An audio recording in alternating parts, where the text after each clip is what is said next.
दोस्तों, खाना काबा दुनिया की वो मुकद्दस जगह है जिसका किबला मुसलमानों पर फर्ज, जिसका तवाफ आबादत, जिसका बोसा लेना सुन्नत और जहां अल्लाह की रहमत हर वक्त बरसती है। और अल्लाह ताला फरिश्तों से फरमाता है कि सफ़ेद लिबास में मलबूस जितने भी लोग हैं सबको माफ़ कर दिया जाए। सऊदी हुकूमत खाना काबा की सख्त निगरानी और देखभाल करती है, मगर बाद औक़ात ऐसे ऐसे वाक़यात पेश आते हैं जिन्हें देखकर इंसान को अपने कानों पर यकीन नहीं आता।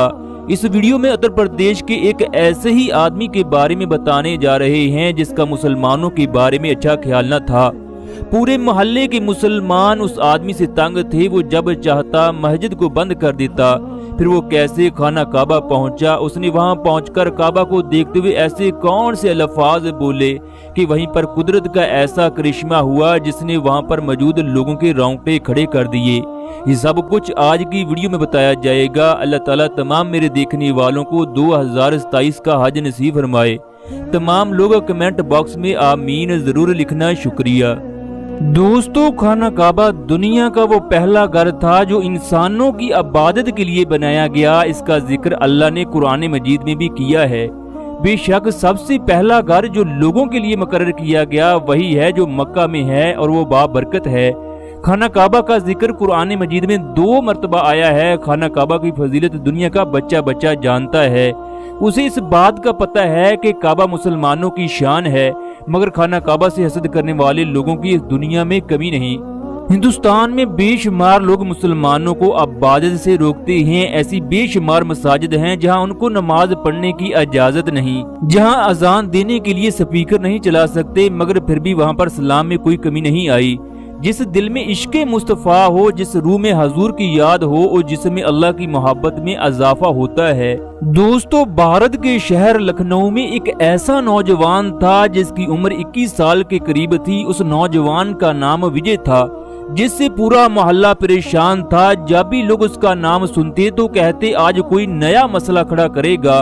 उसकी आदतें अजीब थी। जब मुसलमान नमाज पढ़ रहे होते तो वो बाहर से मस्जिद को ताला लगाकर भाग जाता, जिसकी वजह से नमाजी हजरात को कई कई घंटे परेशानी का सामना करना पड़ता। हिंदुओं ने उसे कई बार समझाया कि बेटा, दूसरों को परेशान करने से भगवान राजी नहीं होता। विजय हंसकर बात को टालकर कहता कि मेरी वजह से कोई भी हिंदू तंग नहीं, मगर मेरी ख्वाहिश है कि कोई भी मुसलमान मेरे मोहल्ले में न रहे। वो नौजवान दुनिया की किसी भी आसमानी किताब को नहीं मानता था। उसका ख्याल था कि ये किताबें लोगों ने अपनी तरफ से बना रखी हैं। अगर कोई खुदा है तो वो मेरे सामने अपनी ताकत को जाहिर करे। एक दिन विजय नामी नौजवान को इस बात का पता चला कि पूरी दुनिया के मुसलमान खाना काबा में जमा होते हैं, वहां पर अपने गुनाहों की माफिया मांगते हैं। जो हज कर लेता है वो गुनाहों से पाक हो जाता है। उसके दिल में भी ये ख्वाहिश पैदा हुई कि वो भी खाना काबा जाए और वहां पहुंचकर कोई ऐसा काम करे जिससे पूरी दुनिया की तवज्जो उसकी जानिब हो जाए। दरअसल वो खाना काबा के सामने खड़े होकर ज़ाते इलाही को चैलेंज करना चाहता था। नौजवान ने एक ट्रैवल एजेंट से राब्ता किया। उसने उसे बताया कि वहां पर सिर्फ मुसलमान जा सकते हैं, हिंदुओं को वहां पर जाने की इजाजत नहीं। मगर एक सूरत है जिसके जरिए तुम काबा के अंदर दाखिल हो सकते हो। तुम यहाँ पर वैसे भी फारग हो, तुम सऊदी अरब का वर्क वीजा हासिल करो। 1-2 साल के बाद तुम्हें अच्छी खासी अरबी भी आने लगेगी। यूं सऊदी अरब में जब तुम्हें मौका मिले तो तुम खाना काबा के अंदर चले जाना। नौजवान को ट्रैवल एजेंट की बात बहुत पसंद आई। वो उसी से वर्क वीजा लेकर सऊदी अरब में काम करने के लिए चला गया। दोस्तों, उस नौजवान के जाने के बाद पूरे मोहल्ले वालों ने सुख का सांस लिया और शुक्राने के नफल अदा किए। वो नौजवान रियाज के अंदर एक बेहतरीन कंपनी में मेसन यानी मिस्त्री का काम करने लगा। इस कंपनी में मुसलमानों की तादाद बहुत ज्यादा थी। वो किसी से कम ही बात करता। उसकी जिंदगी का एक ही मकसद था कि वो खाना काबा जाए। अगर कोई आदमी उसे खाने का कहता तो वो मना कर देता।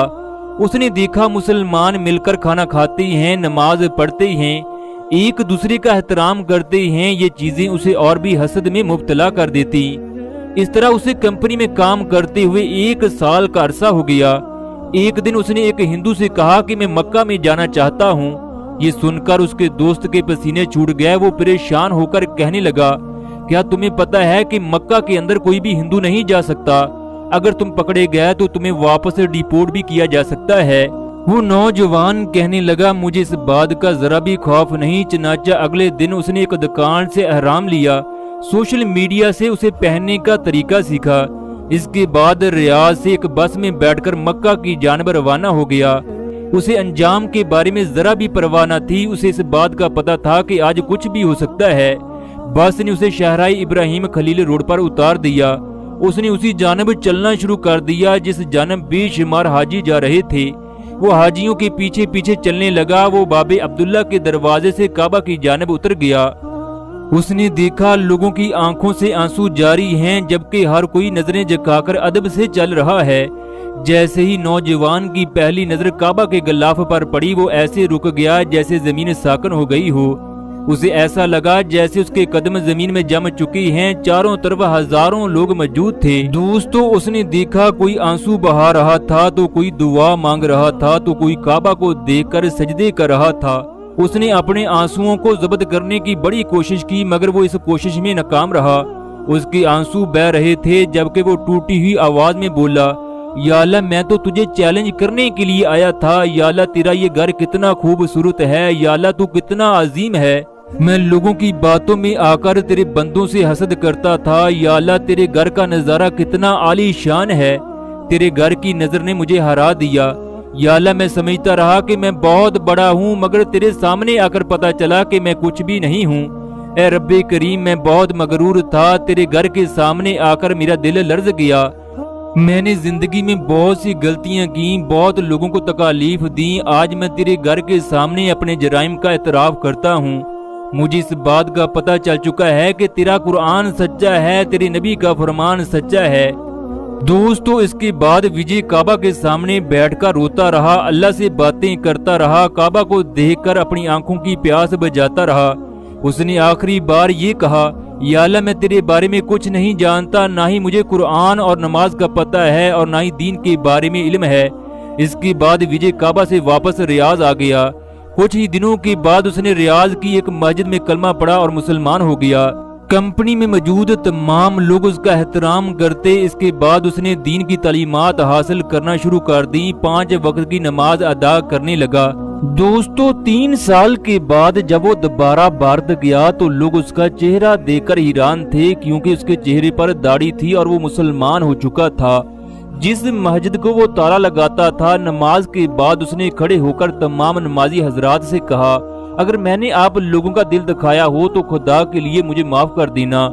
لوگوں نے کھڑے ہو کر اسے گلے سے لگا لیا، اس کا ماتھا چوم کر کہنے لگے، اگر اللہ نے تمہیں معاف کر دیا ہے تو ہم کون ہوتے ہیں تمہارا محاسبہ کرنے والے؟